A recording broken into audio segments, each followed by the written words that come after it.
வணக்கம் சொந்தங்களே, சுசியம் எப்படி செய்கிறதுன்னு பார்க்கலாம் வாங்க. நான் 1 கிலோ அளவுக்கு பச்சைக்கடலை பருப்பு எடுத்திருக்கேன். இதை நல்லா தண்ணீர் விட்டு 1 மணி நேரம் நல்லா ஊற விட்டுருங்க. ஊறினதுக்கப்புறம் இதை நல்லா களைஞ்சி எடுத்துட்டு, நாங்கள் எப்பொழுதும் விறகடுப்பில் சமைக்கிறதுனால விறகடுப்புலேயே செஞ்சுருக்கோம். உங்களுக்கு குக்கரில் வைக்கணும் அப்படின்னா 4 விசில் விட்டிங்கன்னா போதும், பருப்பு நல்லா வெந்து வந்துடும்.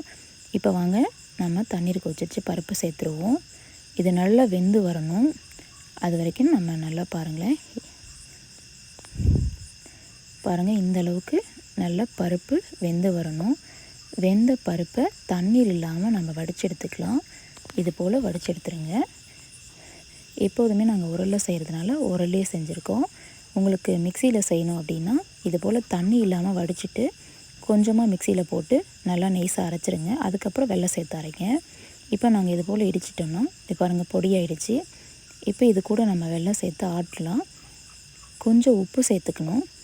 1 கிலோ பருப்புக்கு 1/2 கிலோ வெல்லம் சேர்த்துருக்கேன். உங்களுக்கு இனிப்பு தேவைன்னா இன்னமும் சேர்த்துக்கலாம். 1 டம்ளர் பருப்பு நீங்கள் செய்யணும் அப்படின்னாலும் அரை டம்ளர் அளவுக்கு வெல்லம் சேர்த்துக்கோங்க.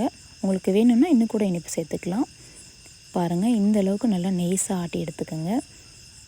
இந்த அளவுக்கு இருந்தால் தான் நமக்கு உருண்டை நல்லா வரும். இப்போ மைதா சேர்த்துக்கலாம் 1/2 கிலோ அளவுக்கு. இது கூட கொஞ்சம் உப்பு சேர்த்துக்கணும். கொஞ்சம் மஞ்சள்தூள் சேர்த்துக்கோங்க. நல்லா தண்ணீர் ஊற்றி நல்லா கரைச்சி விட்டுருங்க இந்த மாவை. ரொம்ப தண்ணி பதமாக இல்லாமல் கொஞ்சம் இட்லி மாவு பதத்துக்கு பிசைஞ்சிக்கோங்க. பாருங்கள், இந்த அளவுக்கு இருக்கணும். இந்த அளவுக்கு இருந்தால் தான் நமக்கு உருண்டை கரெக்டாக போட்டு வர்றதுக்கு நல்லாயிருக்கும். இப்போ வாங்க நம்ம ஆட்டி வச்ச பருப்பு கூட வறுத்த எள்ளு சேர்த்துக்கலாம்.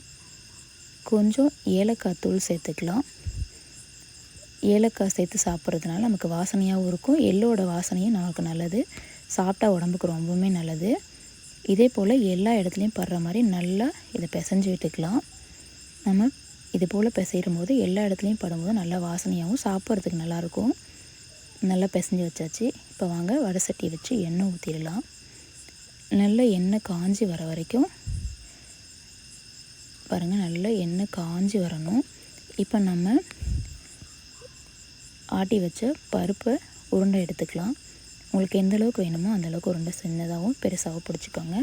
பாருங்கள், இந்த அளவுக்கு உருட்டி எடுத்துக்கணும். நல்லா அழகாக இது போல் உருட்டிட்டிங்கன்னா நம்ம இப்போ ஒன்று ஒன்றா மைதாவுக்குள்ளே போட்டு எடுக்கிறதுக்கு நல்லாயிருக்கும். இப்போ நம்ம எல்லாமே போட்டாச்சு. இப்போ நல்லா எண்ணெய் காஞ்சிருக்கு. இதை ஒன்று ஒன்றா எடுத்து நம்ம எண்ணெய்க்குள்ளே போடுவோம். பாருங்களேன், இந்த அளவுக்கு போட்டிங்கன்னா நல்லா வெந்து வரும். ரொம்பவுமே சத்தானதுங்க இது. குழந்தைங்களுக்கு ரொம்பவுமே செஞ்சு கொடுங்க. இந்த எள்ளோட ஏலக்காய் வாசனையோடு சேர்த்து சாப்பிட்றது ரொம்பவுமே நல்லது. பாருங்கள், நல்லா வெந்து வந்துடுச்சு. இப்போ நம்ம இதை இன்னொரு பக்கம் வேகிற அளவுக்கு நல்லா திருப்பி எடுத்துடலாம். பாருங்கள், நல்லா கலர் மாதிரி இவ்வளோ அழகாக வந்திருக்கு. இது போல் எல்லாமே நல்லா கிண்டி விட்டிங்கன்னா இது போல் கலராக வெந்துடும். இப்போ நல்லா நம்ம வெந்ததை எடுத்துடலாம். பாருங்கள், இவ்வளோ அழகாக வந்திருக்கு. குழந்தைங்களுக்கு ரொம்பவுமே நல்லது. இது போல் செஞ்சு கொடுங்க. அந்த எள்ளோட ஏலக்காய் வாசனையோடு சேர்த்து சாப்பிட்றது ரொம்பவுமே நல்லாயிருக்கும். பாருங்கள், இவ்வளோ அழகான சுசியம் ரெடி ஆயிடுச்சு. இதே போல் நீங்களும் வீட்டில் செஞ்சு பாருங்கள். மீண்டும் இன்னொரு வீடியோவில் சந்திக்கும் வரை உங்கள் பாசமுள்ள தணிகை வேலன்.